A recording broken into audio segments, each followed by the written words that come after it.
बीजगणितीय अवधारणाओं के अभ्यास 5A को सॉल्व करेंगे। इसमें हम बीजगणितीय अवधारणाएं क्या होती हैं थोड़ा सा समझ लेते हैं उदाहरण के माध्यम से। बीजगणित जो है विज्ञान की वह शाखा है ना, जिसमें अज्ञात संख्याओं की जगह अल्फाबेट का प्रयोग करते हैं। अल्फाबेट का, लेटर्स का, अक्षरों का प्रयोग करते हैं। जैसे ABCD, A से लेके Z तक किसी भी लेटर का प्रयोग कर सकते हैं, ठीक ना। तो इन्हीं बीजगणित में जो कॉन्सेप्ट है उन्हीं को समझेंगे आज हम। तो एक उदाहरण लेते हैं, जैसे हम 5 + 2 इक्वल टू यहाँ ब्लैंक्स है और +1 कर लेंगे। कुछ कैलकुलेशन करोगे तो और निकाल लोगे, है ना। अगर ये बड़ा हो जाएगा तो ये छोटा है, तुम तुरंत बता सकते हो। अगर ये बड़ी बड़ी संख्याएं हो जाएंगी तो तुम्हें दिक्कत आएगी। तो छोटे उदाहरण से ये समझते हैं, अगर हम यहाँ x मान लें तो ये आसानी से तुम निकाल सकते हो। कैसे? 5 + 2 7 और x + 1 तो जुड़ेगा नहीं, तो नंबर एक और कर देंगे तो 7 है और 7 यहाँ पे प्लस है तो यहाँ आके माइनस हो जाएगा, x बराबर हो जाएगा 6। कितना हो जाएगा? आसानी से निकल गया ना। तो पहला क्वेश्चन हम समझते हैं।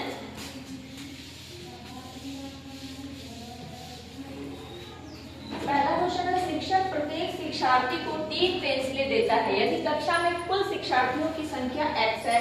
अब ये क्या है? अल्फाबेट आ गया, बीज आ गया हो, तो बताइए कि शिक्षक शिक्षार्थियों को कुल कितनी पेंसिल देता है, ठीक ना। तो 3 पेंसिल एक बच्चे को देता है और यहाँ x है।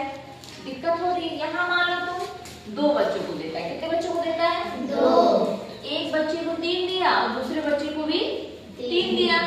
2 बार 3 है, या 3 जोड़ दो या 2 बार गुणा कर दो। कितना आ गया? 6 आया ना। यानी कि बार बार जोड़ने की प्रक्रिया को ही क्या कहते हैं? गुणा कहते हैं, ठीक। नेक्स्ट है 3। अगर यहाँ पे हम 2 की जगह 3 बच्चे को दे दें तो 3 + 3 + 3 3 बार जोड़ेंगे तो हो जाएगा 3 × 9 बच्चे को दिए। लेकिन यहाँ है क्या? x है ना। यानी कि 3 को हम कितनी बार जोड़ेंगे? x बार। या फिर हम क्या कर लें? 3 से x में गुणा कर लें तो क्या हो जाएगा? 3x। आगे बात समझ में?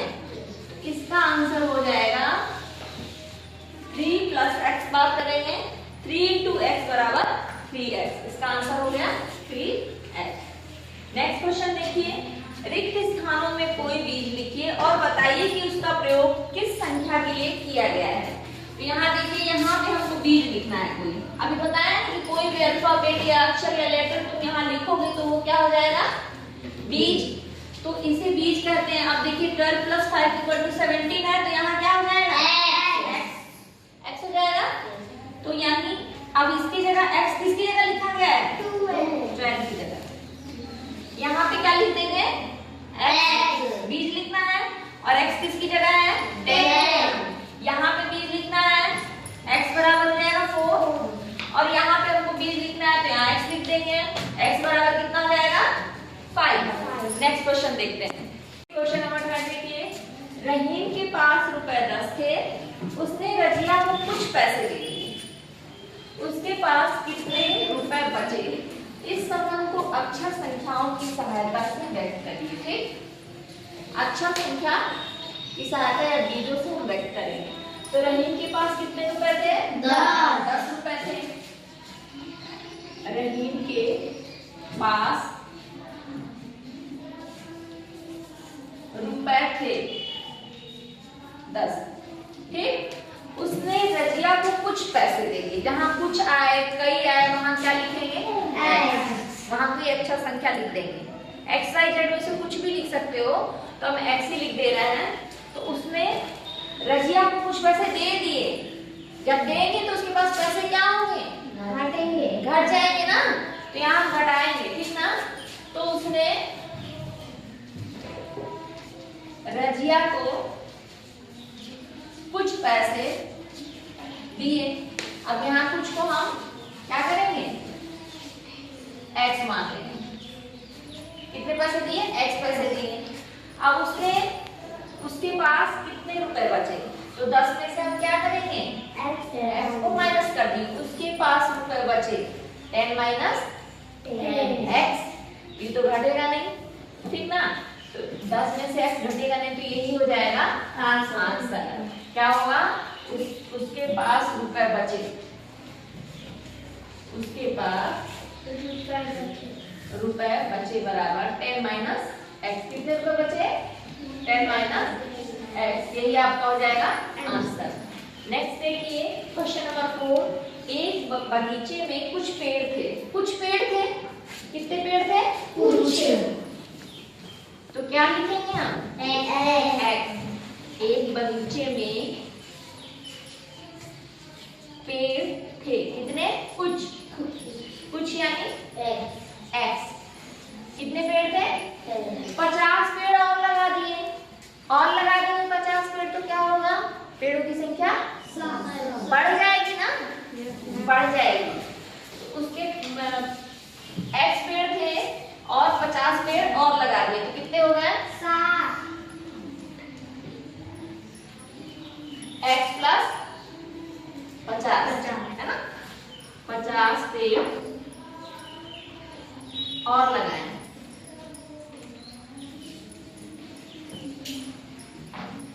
है ना?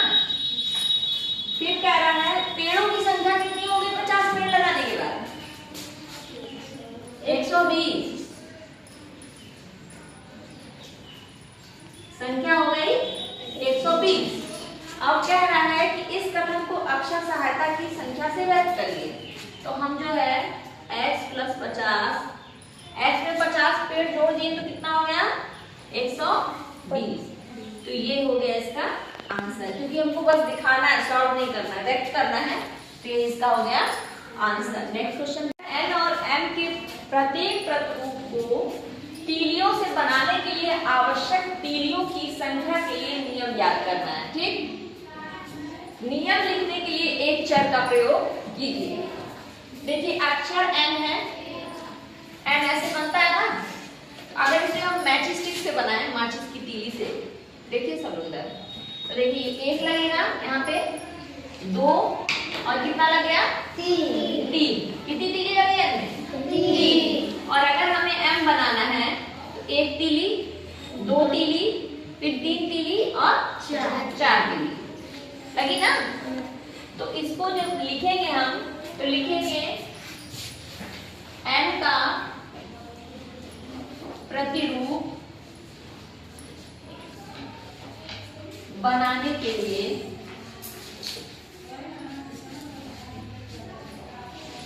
तीलियों की तीलियां, कितनी तीलियां लगेंगी? 3n, क्या हो जाएगा? 3n। और m का प्रतिरूप बनाने के लिए तीलियां कितनी लगेंगी? यहाँ 2 लगेगी ना, यहाँ 3, यहाँ पे 4n। हो गया ना? ये हमारा लास्ट क्वेश्चन हो गया।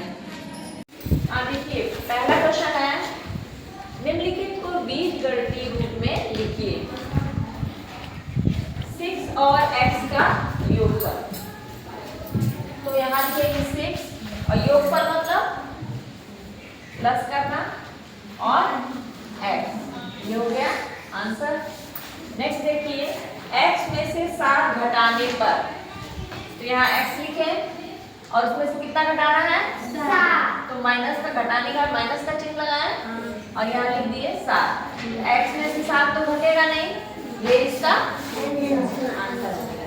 x का 5 गुना, गुना मतलब जब भी गुना रहे मतलब गुणा करना है, तो x में 5 से क्या करेंगे?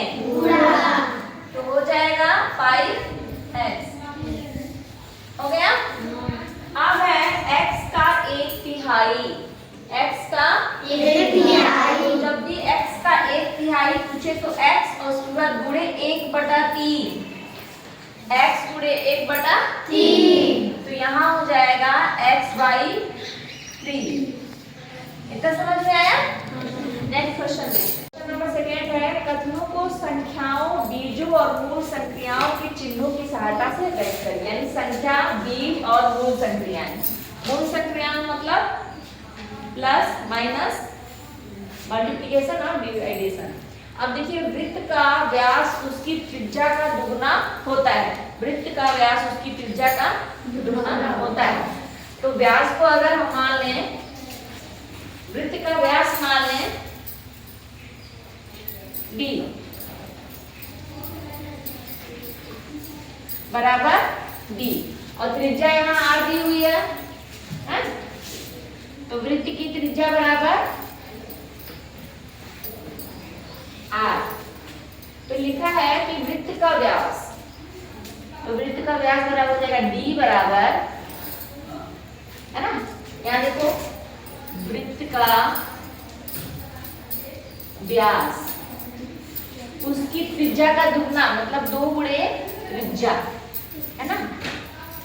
तो व्यास कितना है? d है, तो d बराबर 2 इंटू r, यानी d बराबर 2r।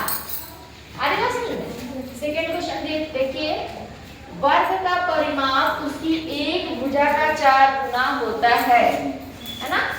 वर्ग का परिमाप उसकी एक भुजा का 4 गुना होता है।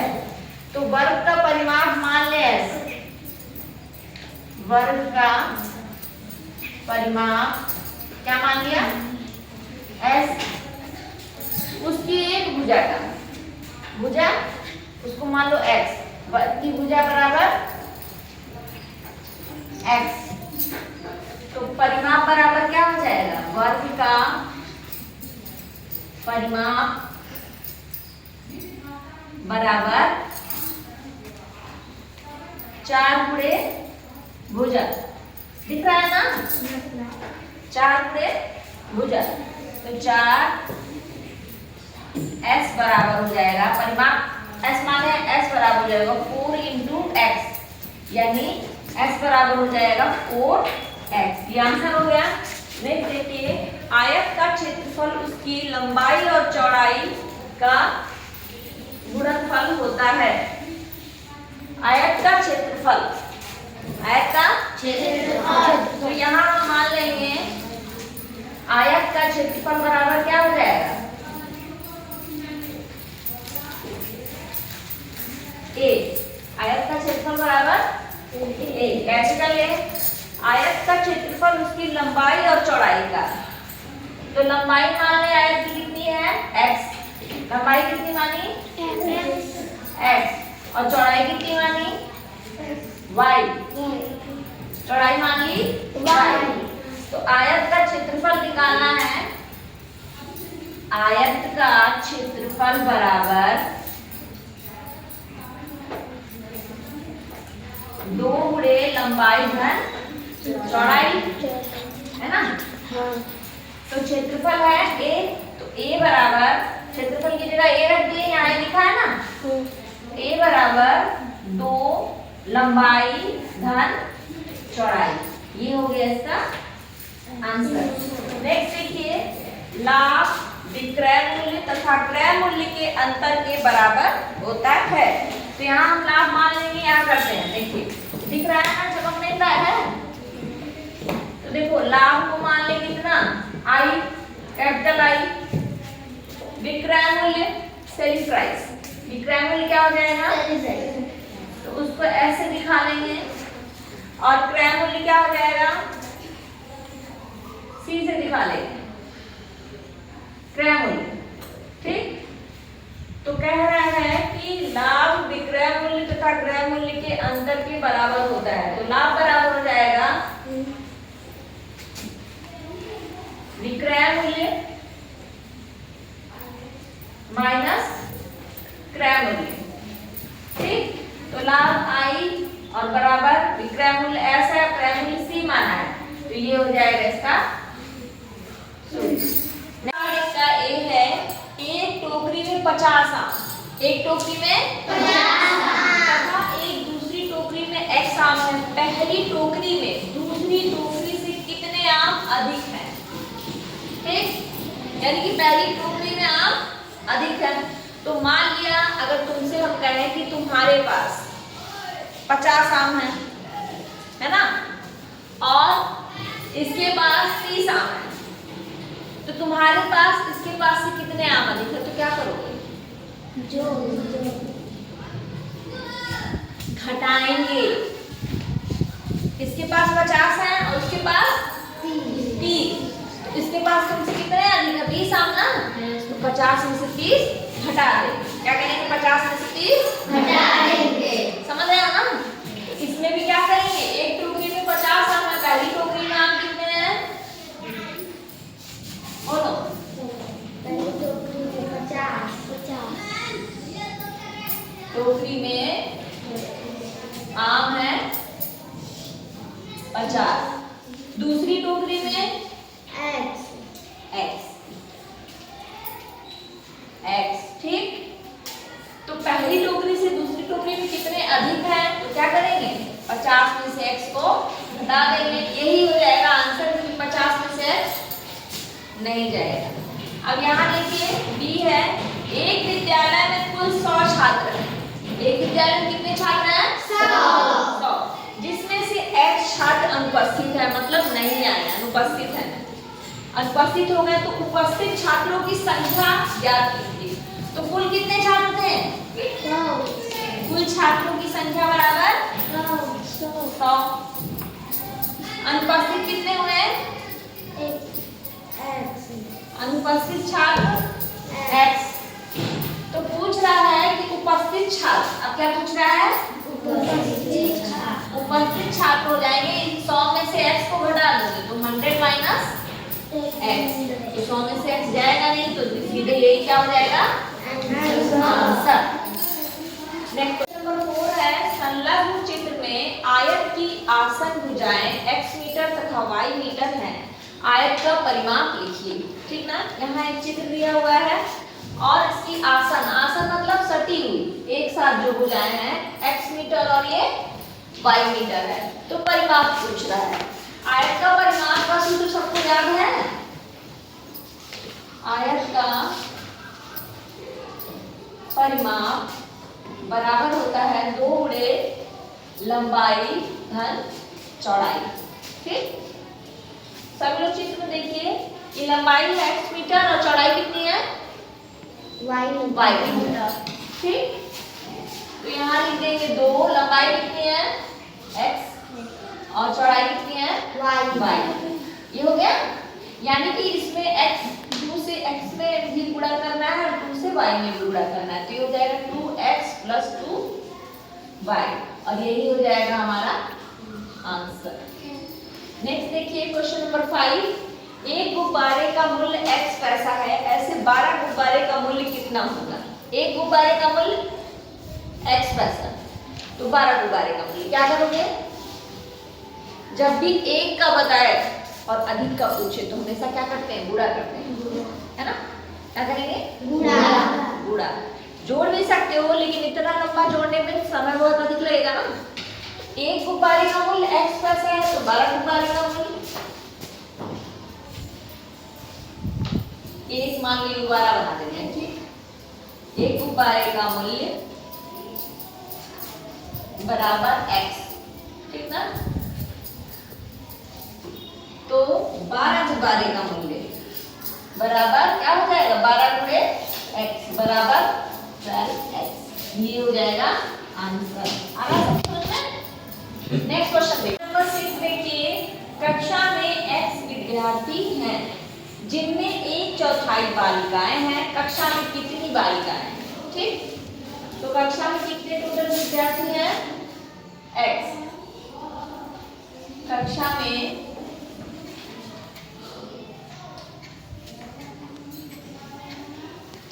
विद्यार्थी